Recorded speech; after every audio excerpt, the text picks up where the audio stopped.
Now in your Bibles, in Revelation 13:18, it says, "Here is wisdom." It says, "Let him that hath understanding count the number of the beast. For it is the number of a man, and his number is 666. One of the things we want to focus on is the number of a man. But I want to talk a few minutes about the number 666. Because generally speaking, a lot of theologians have one interpretation of this. That 666 represents this number associated with this man. But remember, our Father is capable of teaching more than one thing in a verse. In the ancient Greek manuscripts of the New Testament, Also in den alten griechischen Handschriften des Neuen Testamentes, particularly the oldest one called the Chester Beatty Papyrus. This is the oldest manuscript of the book of Revelation that we have. And wherever there are numbers in the book of Revelation, instead of putting the Greek words for those numbers in there, they put the actual letter that has that numerical value. And so, for example, when it comes to the number 7 in the book of Revelation, instead of putting the Greek word for 7, which is hepta, they simply put the 7th letter of the Greek alphabet because it has a numerical value of 7. So when you get to the book of Revelation 13 verse 18, instead of having the normal Greek word for 666, so in a first century Greek manuscript it would say hexakansio hexakanta hex. Now that is 666 in Greek. But in the oldest manuscripts, that's not what it has there. It just has those 3 Greek letters. And the numerical value of those 3 letters in Greek adds up to 666. So in the 2nd century, when they're looking at this verse, also im 2. Jahrhundert auf diesen Vers geschaut haben, they're just seeing 3 Greek letters sitting there. That's all they see. da sahen sie eben nur diese 3 griechischen Buchstaben. And so the English translators translated the numerical value of those letters, hence 666. But they're actually just looking at that. There's a man that I know in the Hebrew Roots movement. He's an ex-Muslim. Ist ein ehemaliger Moslem. He's an ex-Muslim terrorist. Er war sogar ein ehemaliger Terrorist. His name is Walid Shubat. Sein Name ist Walid Shubat. And he came to know Yeshua the Messiah in 1993.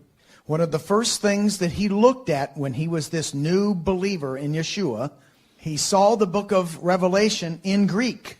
He saw those 3 letters and he yelled out in the room really loud. He said, "This is Arabic, this is Arabic." Hat er geschrieben, das ist auch Arabisch, das ist doch Arabisch. And they asked him, "What does this mean in Arabic?"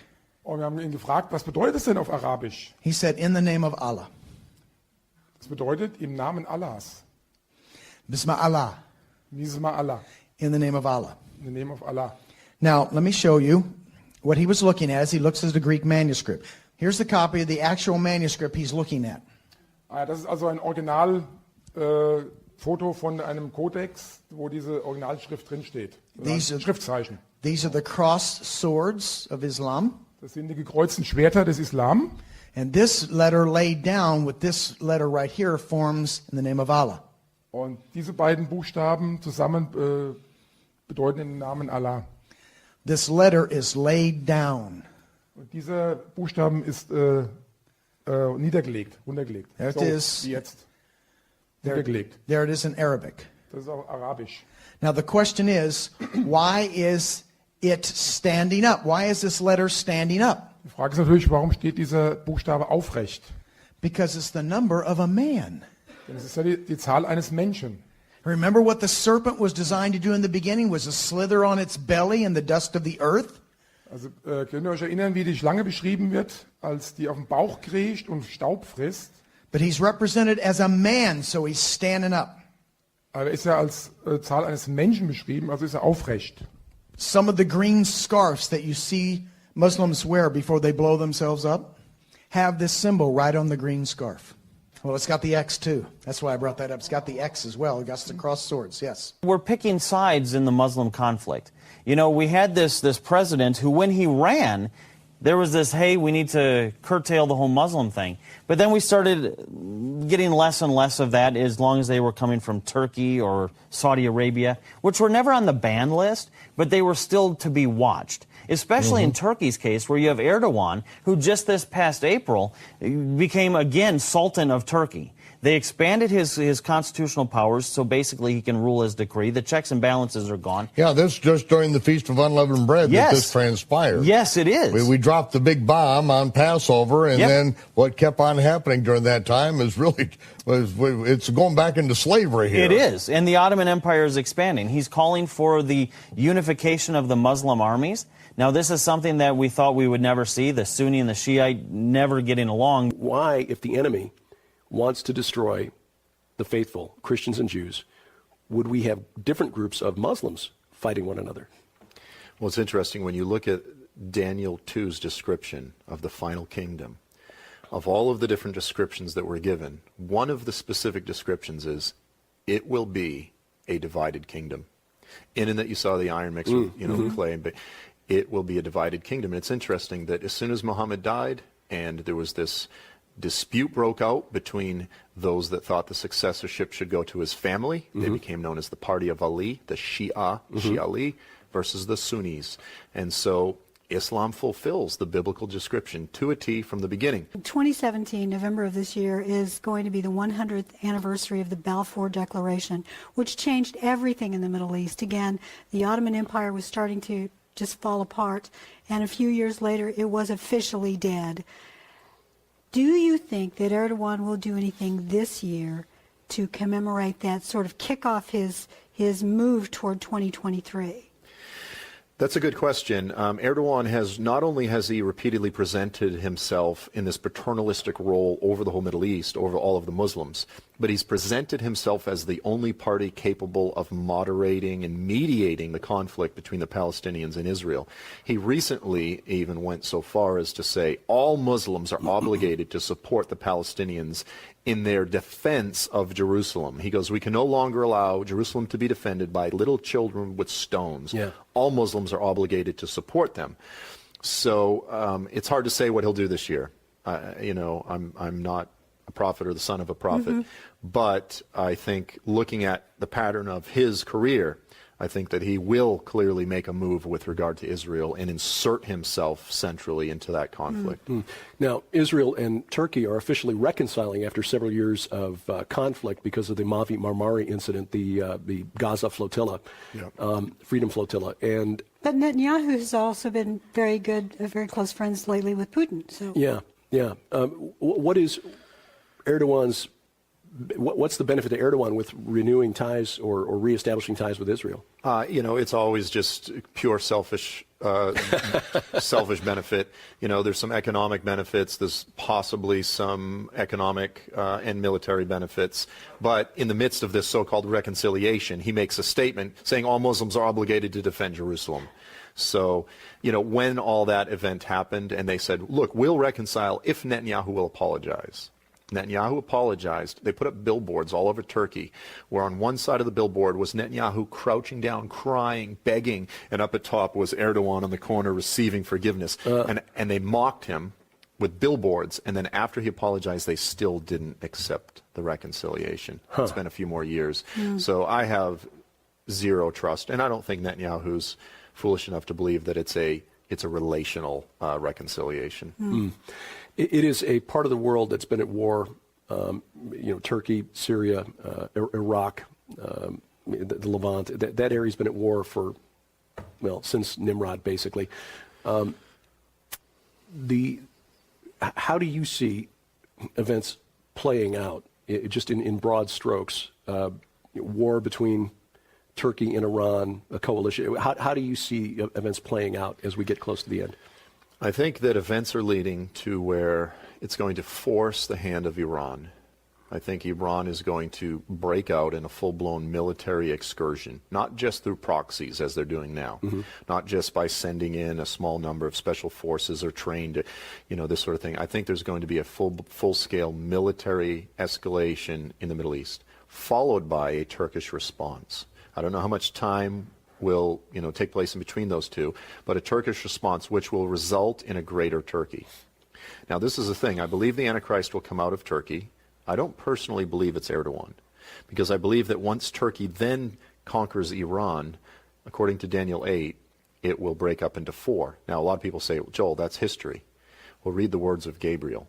he comes to Daniel and he goes, Daniel, I'm about to give you the interpretation of the vision. It concerns the time of the end. Daniel falls down, he picks him up, he goes, Daniel, I'm about to tell you about the final period of indignation. Listen to me because it concerns the time of the end. 3 times, 2 sentences, he says it's about the end times. If we take this consistent futurist interpretation, then that means that we'll see step 1, the Iranian invasion, step 2, the Turkish response, step 3, out of the 4 as it breaks up, comes the Antichrist. So the Antichrist, I believe, will come out of Turkey, but it might be a different Turkey than we see today. It could be out of the area today that's Syria or Iraq. But I think Turkey, the borderlines will change. They're already changing. Syria and Iraq don't exist anymore. That's true. So will this end up being World War III, essentially? Because Russia will become involved if Iran goes in and Turkey goes against Iran. Yeah, and we'll eventually become involved. Yeah, I think that's the idea. Is if all the Middle Eastern nations are fighting, it's bad. If Russia and the United States is involved, World War III. Yeah. And I think that we'll be forced to take a side. And here's the difficulty: is that all evidence points to the fact that the United States will continue its pattern of siding with Turkey, including under Trump. But the truth is, if I was in charge, I would actually side with the Shia. I would side with Iran, because between all of this, in terms of really what's unfolding, I think long term the far greater danger is the Sunnis, Turkey. And unfortunately we don't have the foresight. American foreign policy doesn't often have the foresight. We're looking at tomorrow, we fund the Taliban to fight against the Soviets. Next thing you know, we're fighting the Taliban, et cetera, et cetera. And so in this case, I think we need a little bit more foresight. Yeah, there's a key difference between the Sunnis and the Shias in the way they view end times prophecy. The Sunnis believe that they can kickstart the apocalypse, whereas the Shias believe there's nothing that you can do to bring on the end times. In fact, they're not even supposed to try. It's waiting when the 12th Imam appears for 12 or Shia. That's he's going to lead them to victorious global jihad.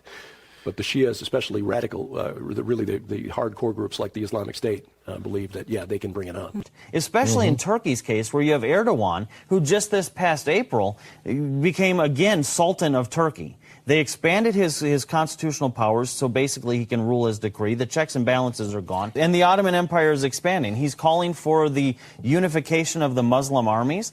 Now, this is something that we thought we would never see, the Sunni and the Shiite never getting along, but well, you give him a common enemy and somebody who has absolute control of a country like Turkey, and he's calling for the unification at least until they can rid the world of the great Satan, which is us, and the little Satan, which is Israel.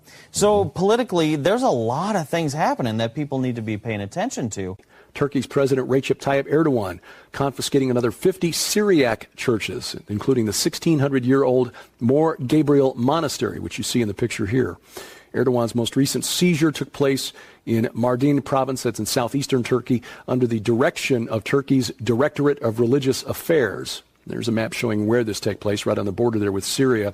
The Mardin Governorate compelled to transfer its churches, monasteries, cemeteries, and other assets of the Syriac Christian community to Turkey's National Treasury, which then transferred it to the Directorate of Religious Affairs.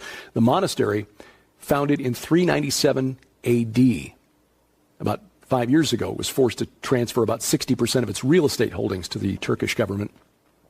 Erdogan has been doing this now for a number of years, this policy of encroaching on the religious rights of minorities inside its borders. It only increased after the change to Turkey's constitution that he pushed through last year, which essentially makes him the sole ruler of the country. Last year, 2016, he took control of 6 churches that were home to Catholic, Protestant, and Orthodox congregations in the city of Diyarbakir. That's northwest of the province, the Mardin province.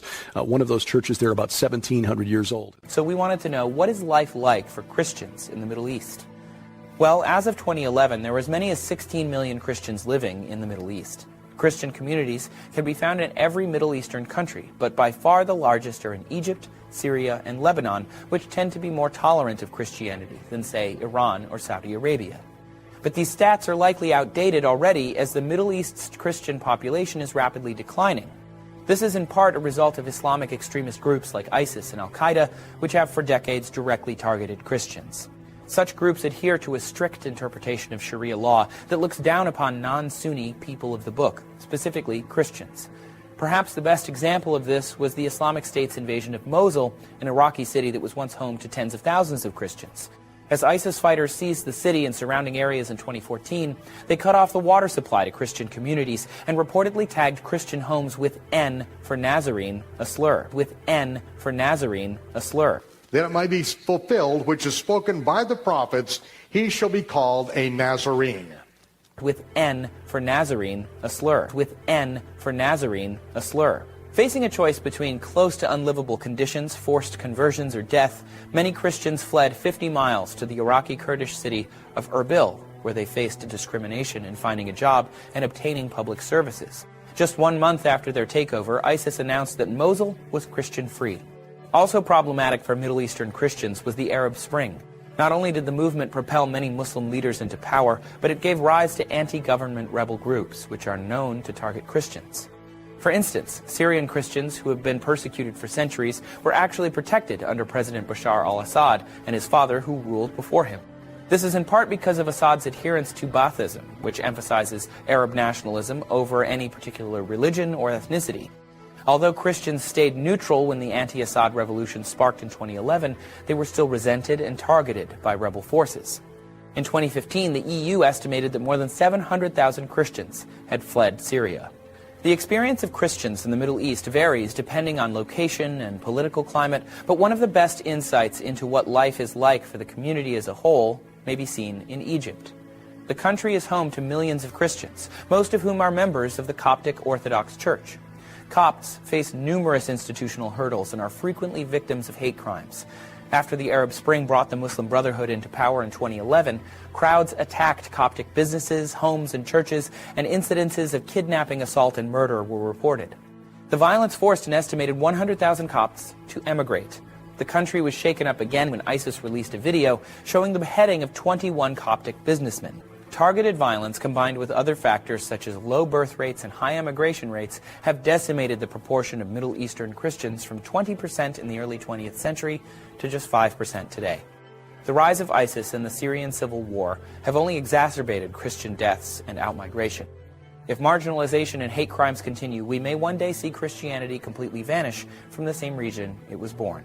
These are the crossed swords of Islam. Das sind die gekreuzten Schwerter des Islam.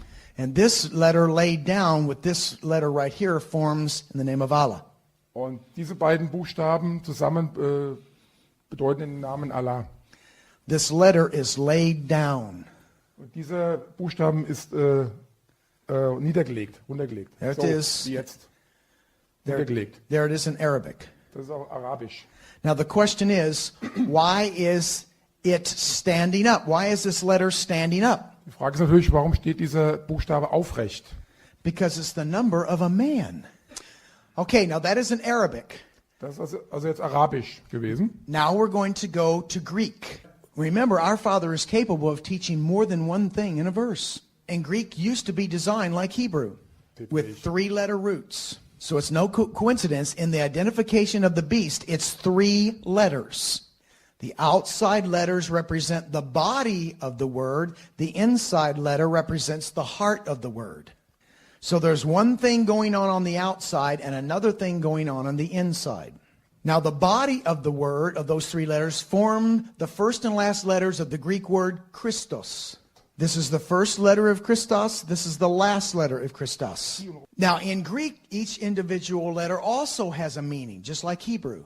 So on the outside, we have the first and last letters of the Christ. In other words, what you see on the outside. But at the heart of this revelation is the Greek letter of the serpent. This letter is the Greek letter representing the serpent. That's at the heart of it. Can anybody guess why the Greeks would call that the letter of the serpent? Because it looks like a serpent. But notice it's standing up, not laying down, because it's the number of a man. So the Greek word Christos is the translation of the Hebrew word Messiah. In Hebrew, it's Mashiach. In Greek, it's Christos. So in the heart of this word is a serpent. Let me put it to you this way. In the midst of the body of Messiah is a serpent. So in Arabic, it's in the name of Allah. Im Arabischen ist es im Namen Allah. In Greek, there's one thing going on the outside, but there's another thing going on in the inside. Let me give you one major religion that confesses that Jesus is the Christ, but in the heart of it is a serpent. I guess the Catholic charities are making money running refugees. A Lutheran pastor called us up and said, hey, I resigned from my Lutheran pastorship because my church is making money running refugees. I said, it's either them or me. They said, well, we're making too much money, about $2,500 a head. It's you. You're out. Now, in Matthew, it tells us you cannot be a servant to God and money. And if you are becoming a servant to money, you can't pick up the phone when God calls. It's amazing how many people don't know what freedoms they're supposed to have. And they look to the government almost as God. And this happens on the conservative Christian right, too. You know, oh, we have a problem. Pray to government. Even if it's Trump. Trump's not God. And this is where it gets a little dicey with Trump, too. More refugees have come in under Trump than under Obama. Yet, we don't hear that. But in addition to the official roll call... Does he know about this? Yes, he does. But... well, and that's a whole show in and of itself, his relationship with Turkey. And okay, all right.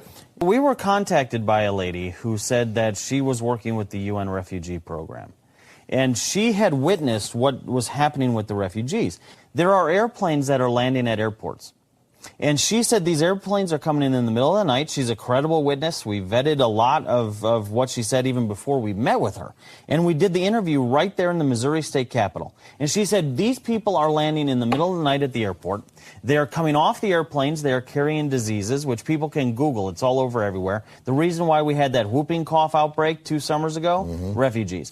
Right. Now, this is not like they're deliberately bringing in this. It's just that in their environment and where they come from. Right. You know, if quarantine is just part of the immigration process in so many ways. It used to be. It used to be. And so now we've got a situation where they're coming in, there's no quarantine, there's no checks on this, coming in the middle of the night? Coming in the middle of the night. They don't want to land when everybody can see them come in. They're landing on commercial flights with these communicable diseases. They're then escorted to a room in the airport where they are given new names because the majority of their names, contrary to what the media tells you, these people were not vetted. The most common name is FUNU, which stands for full name unknown. So they're given a new name, and at that point they are also given the golden ticket globally, which is a U.S. passport. They get a U.S. passport, a Social Security number. They get signed up for disability right there on the spot. They don't sterilize the airplane before you or I get on it for our next trip. They don't sterilize the buses. And again, nothing against people who have communicable diseases, but we used to put people on the island. Exactly. We used to put them on the island for 7 days on purpose. The Torah even says, we're going to hold you over there. The priest is going to come over, see if you have any spots. You know, this isn't a mean thing to do. It's a smart thing to do. Right. So, but they're coming into this country. And I thought, no way. General Michael Flynn, for example, came out and had to register retroactively as a foreign agent for Turkey. Now, this is a general who went around the country telling everybody how dangerous Islam is. Come to find out, he was just being paid by one side of it. He was being paid by Erdogan, who was going after Gulen here in the United States. And that's just one of 3 people from Trump's administration so far that have had to retroactively go and reveal, hey, we're actually foreign agents. We had another lady contact us. Her employer runs these refugees through their employment system where they will front them the money and then write it off as payroll throughout the year. And these people have records and everything. So that's what the sort of stuff we expose on the show, the stuff you're not going to see on Fox News or CBS or whatever. And why is it that we're not seeing this stuff come out on the news? What's going on? Well, if you really want to go down that rabbit hole, just Google who owns Fox News. It's not Rupert Murdoch like we thought. It's a Saudi prince, and he owns Fox News. So there's a little bit of a control issue there. I've had Dan Rather on my show. He point blank said, Josh, in my 38 years or whatever it was at CBS, not one broadcast was mine. Every broadcast, they told me what to say.